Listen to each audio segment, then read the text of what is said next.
आक्षेप कर रहे हैं कि ओवैसी की वजह से वो सब लोग हार गए। देखिए, सबसे पहले तो मैं आपको बहुत बहुत शुक्रिया अदा करता हूँ कि आप यहाँ पर आए। और दूसरी बात यह है, मैं उन लोगों से ये पूछना चाहता हूँ, क्या बिहार के अंदर कांग्रेस पार्टी ने नहीं हराया? वहाँ पर कितनी सीटें थी? जिसका स्ट्राइक रेट निकाल कर देखो, बिहार के अंदर कांग्रेस का स्ट्राइक रेट MIM से कम है। तो मजलिस इत्तेहादुल मुस्लिमीन कहीं ना कहीं कांग्रेस से मजबूत है। वहाँ पर पश्चिम बंगाल के अंदर वहाँ पर हराने का काम कांग्रेस ने किया है TMC को। दिल्ली के अंदर आम आदमी पार्टी को हराने का काम किसने किया? कांग्रेस ने किया।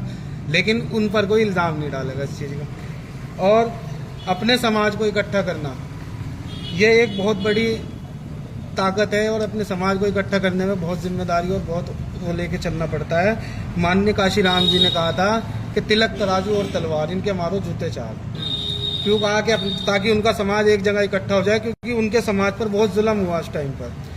और आज अगर किसी समाज पर जुल्म हो रहा है हिंदुस्तान के अंदर, तो वो मुस्लिम समाज पर हो रहा है। इसीलिए मुस्लिम समाज को इकट्ठा करने के लिए आज ज़रूरत है मजलिस इत्तेहादुल मुस्लिमीन को मजबूत करने की।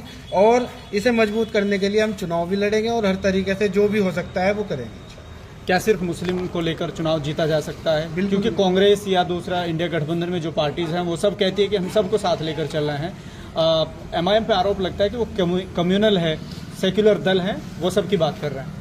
देखिए, अगर MIM पार्टी कम्युनल पार्टी है तो तेलंगाना में किसी यादव को वहाँ पर टिकट देके चुनाव नहीं लड़ाते। आप वहाँ पर देखें, वहाँ पर नेकलेस रोड पर वहाँ की जो सीट है उस पर वहाँ पे यादव समाज से एक टिकट देकर विधायक का चुनाव लड़ाया मजलिस इत्तेहादुल मुस्लिमीन ने। उसके बाद हमारे गाजियाबाद में आ जाइए, पंडित मनमोहन जहाँ का, ये सिर्फ एक इल्ज़ाम है, आरोप है। पार्टी सबकी आवाज़ उठाती है, सबके लिए लड़ती है और जिस पर भी जुल्म होता है, और इस वक्त जुल्म हो रहा है मुस्लिम समाज को, तो इसलिए सबसे ज़्यादा आवाज़ मुस्लिम समाज की। आपको ज़रूरत क्यों पड़ी MIM की? क्योंकि यहाँ समाजवादी पार्टी के विधायक आपको मिल जाएंगे और कांग्रेस के सांसद यहाँ से मिल जाएंगे, फिर MIM की ज़रूरत क्यों पड़ी? देखिए, मैं ज़्यादा पीछे तो नहीं जाऊँगा, आप पत्रकार हैं, आप मेरे से ज़्यादा जानते होंगे। अभी हाल फिलहाल में ही मानक मोह के अंदर एक नगर निगम द्वारा एक पार्क बनाया गया है, जहाँ पर आप कुछ समझदार हैं, वहाँ पे कैसे कैसे आरोप, कैसे कैसे लोगों को वहाँ पे वो किया गया है कि यहाँ मुसलमान की एंट्री वर्जित है। तो उस वक्त ये सांसद, ये विधायक कहाँ चले जाते हैं जब इस तरह की घटनाएं होती है, इस तरह की हरकतें होती है? तब इनके मुंह में क्या दही जम जाता है? जब मदरसों पे जब बुलडोजर चलाया जाता है, मस्जिद पे बुलडोजर चलाया जाता है, आप सल्लल्लाहु अलैहि वसल्लम की शान में गुस्ताखी की जाती है, तो ये संसद में, विधानसभा में बोलने का काम क्यों नहीं करते? ये भी तो मुसलमान भाई हैं। वो कहते हैं कि हिंदू मुस्लिम होगा अगर हम इस तरह से बोलेंगे, क्योंकि हमको सबको जोड़ के रखना है। देखिए, अगर आप अपने हक के लिए, अपने अधिकार के लिए क्या सड़क पर खड़े होकर लड़ेंगे? उसके लिए आपको सदन में जाना पड़ेगा, सदन में लड़ेंगे। और जिन्हें हमने सदन में भेजा है वो हमारे अधिकार के लिए वहाँ पर नहीं लड़ते इस चीज़ में। वो लड़ते हैं सिर्फ अपनी कुर्सी के लिए और अपने उसके लिए, हमारे अधिकार के लिए। समाजवादी ने तो पहले ही ऐलान कर दिया, जो समाजवादी वही सनातन, बाकी जो सनातन नहीं है वो कहाँ जाएगा? तो क्या आप ये कहते हैं कि जो मुसलमान उनके साथ जुड़े हुए हैं उनको क्या होगा? वो उन्हें खुद सोचना चाहिए ना, ये उनकी घोषणा है। वो भी तो उसी राह पे चल रहे हैं जिस पे बीजेपी है। भाई, हमारी पार्टी तो सनातन और इस्लाम की बात नहीं कर रही ना, हमारी पार्टी तो सेकुलर पार्टी है। बैरिस्टर साहब सभी की आवाज़ उठाते हैं और जो इल्ज़ाम लगाते हैं कि भाई मुसलमानों की पार्टी है, सभी के लिए दरवाजे खुले हैं, आइए, खुले दिल से आपका स्वागत है और चुनाव लड़िए MIM के सिंबल पर। ये तो उन्होंने पहले ही घोषणा कर दी कि हम ही सनातन है, हम ही समाजवाद है। बाकी हम लोग कहाँ जाएंगे? हमें तो फिर सेकुलर फ्रंट ढूंढने पड़ेगा ना। तो ये उन्हीं लोगों के लिए ये ऑप्शन है। ऐसा कहने की ज़रूरत क्या पड़ी? क्या आप समझते हैं इसके पीछे की वजह?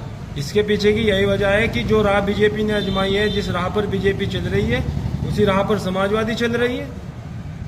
समाजवादी अभी भी उत्तर प्रदेश के अंदर विपक्ष में है और सबसे साइलेंट पार्टी है। विपक्ष का तो कोई रोल अदा ही नहीं कर रही है। लेकिन वो तो दावा करते हैं कि उत्तर सबसे प्रदेश ज्यादा के अंदर बीजेपी से अगर कोई लड़ रहा है उत्तर प्रदेश में तो सबसे ज्यादा समाजवादी। कहाँ पे लड़ रहे हैं? हमें तो अभी तक कोई रोड पे उनकी लड़ाई दिखी नहीं। सदन में लड़ रहे हैं, सदन में भी नहीं लड़ते। सारे बिल, सारे कानून, जो जुल्म की हद है वो सारी संसद में ही पास हो रही। तो अखिलेश के इस जुमले से आपको ऐतराज क्यों है? अगर वो कह रहे हैं वो सनातन को मानते हैं, आप इस्लाम को मानते हैं? नहीं, पार्टी की भी तो गाइडलाइन होनी चाहिए। जब वो अपना आपको सेकुलर दिखा रहे, फिर उन्होंने तो एकदम से ठप्पा लगा दिया कि हम ही समाजवाद, हम ही सनातन, बाकी लोग कहाँ जाएंगे? सभी लोगों का अलग अलग बिलीफ है ना। अपना आपको सेकुलर कैसे कह रहे हो भाई? बीजेपी भी तो अपना आपको सनातनी के हम हिमायती यही बोलती हैं उसी राह पर समाजवादी चल दी। अब सोचना हम जैसे लोगों को है जिनकी सेकुलर सोच है कि हमें समाजवादी लेके जा कहाँ रही है।